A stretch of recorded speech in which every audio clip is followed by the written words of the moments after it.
तौर पर दयालु दिखाई पड़ती हैं। अजय उन्होंने रसाई दी थी जो राजू को दी है, लेकिन जमींदार के गुस्से की वजह से मैं ज्यादा कुछ कहने की हिम्मत नहीं कर सकी। वो मुझ पर चीखने लगे थे। हमारी जिंदगी में हर जगह वही दिक्कत है कुंती। हम मेहनत करते हैं पर लोग हमारी हालत देखकर भी आंखें फेर लेते हैं।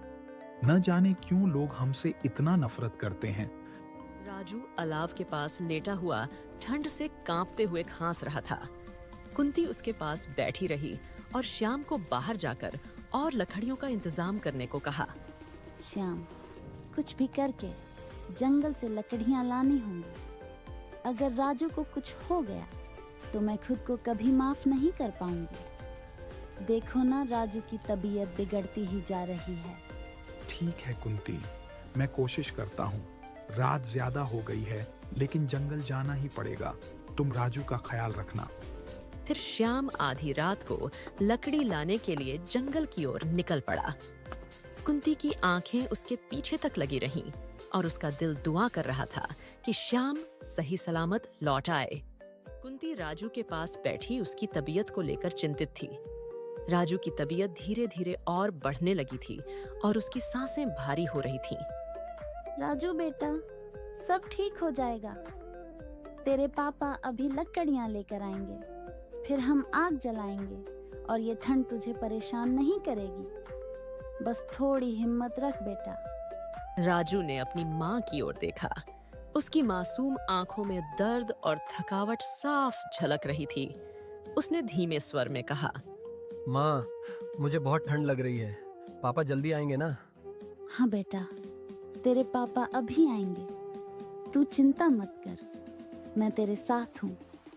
भगवान सब ठीक करेंगे। कुंती ने अपने आंसू छुपाने की कोशिश की, लेकिन उसके दिल में अजीब सा डर घर कर गया था। राजू की हालत बिगड़ती जा रही थी।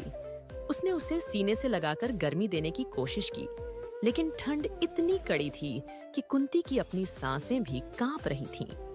इस बीच राजू की खांसी रुकने लगी। वह धीमे धीमे आंखें बंद करने लगा। राजू, आंखें मत बंद करना बेटा, तेरी माँ यहाँ है।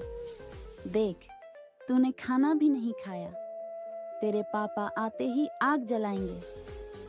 लेकिन राजू अब कोई जवाब नहीं दे रहा था। उसकी सांसें धीमी हो चुकी थीं। कुंती उसे बार बार पुकार रही थी, लेकिन वह अब ठंड की चपेट में आ चुका था। राजू, उठ बेटा, तुझे कुछ नहीं होगा। तेरी माँ तुझे कुछ नहीं होने देगी। भगवान, मेरे बच्चे को बचा लो। कुंती ने राजू को जोर से सीने से लगाया और चीख चीख कर रोने लगी। उसकी चीखें पूरे सुल्तानपुर के सन्नाटे को चीर रही थीं। थोड़ी देर बाद जैसे ही श्याम घर पर आया, वह देखा कि कुंती बिलख बिलख कर रो रही है। फिर उसने कुंती से पूछा, कुंती, ये क्या हुआ और राजू की आंखें क्यों बंद है? राजू को क्या हुआ? श्याम, हमारा बेटा, ठंड ने हमारा बेटा हमसे छीन लिया। हम उसे बचा नहीं सके। दोनों पति पत्नी ठंड से हार गए थे। उनका बेटा, उनकी पूरी दुनिया अब नहीं रहा।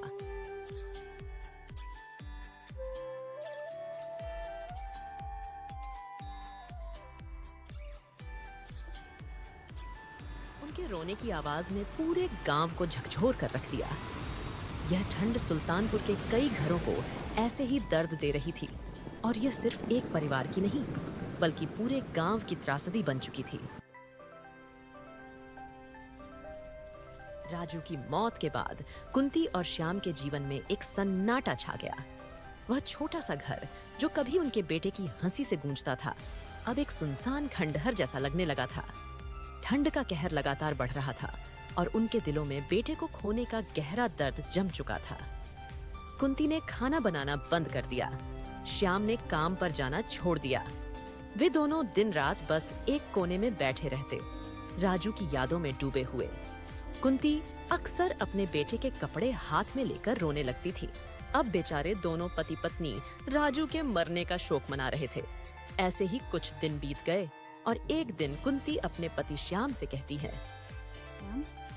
अगर मैं उस दिन उसे रजाई में और अच्छे से लपेट पाती तो शायद हमारा राजू आज हमारे साथ होता। भगवान ने हमारे बेटे को हमसे क्यों छीना?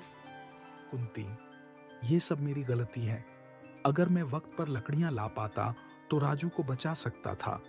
मैंने अपने बेटे को बचाने में असफल रहा। ठंड का कहर लगातार जारी था। उनके पास लकड़ियां खत्म हो चुकी थीं और घर के कोने में रखा सारा सामान ठंड से बर्फ जैसा जम गया था। दोनों के शरीर कमजोर होते जा रहे थे। कुंती ने कई दिनों से कुछ खाया नहीं था और श्याम भी पूरी तरह टूट चुका था। एक रात जब ठंड अपने चरम पर थी, श्याम ने कुंती की ओर देखा। वह चुपचाप कोने में बैठी हुई थी, जैसे अपनी सारी ऊर्जा खो चुकी हो। कुंती, शायद अब हमारे पास भगवान के पास जाने का ही समय बचा है। यहाँ हमारी कोई जरूरत नहीं रही। हमारा बेटा हमें पुकार रहा होगा। हाँ श्याम, अब इस जीवन में कुछ बचा नहीं।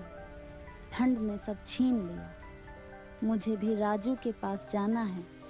मुझे और सहन नहीं होता। वह दोनों ऐसा कहकर अलाव के पास बैठकर सुबह का इंतजार करने लगे। अगली सुबह गांव वालों ने श्याम और कुंती को घर के अंदर एक दूसरे का हाथ पकड़े ठंड से जम चुके पाया।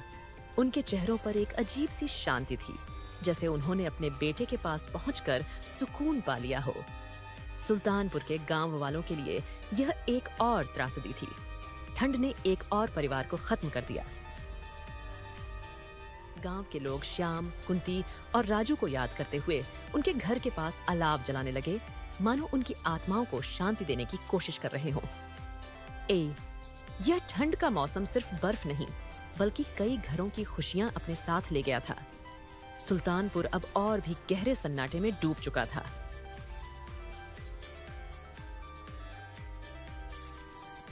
सुल्तानपुर के लोग श्याम, कुंती और राजू की कहानी को कभी नहीं भूल पाए। उनका घर, जो अब खंडहर बन चुका था, गांव के लोगों के लिए एक चेतावनी बन गया। गांव के बुजुर्ग अक्सर बच्चों को उस परिवार की कहानी सुनाते और कहते, ठंड से लड़ने के लिए हमें साथ रहना होगा। अगर हम एक दूसरे की मदद नहीं करेंगे तो और भी परिवार ऐसे ही खत्म हो जाएंगे। इस हादसे ने गांव वालों को झकझोर कर रख दिया। अब सभी ने ठंड से बचने के लिए एक दूसरे की मदद करनी शुरू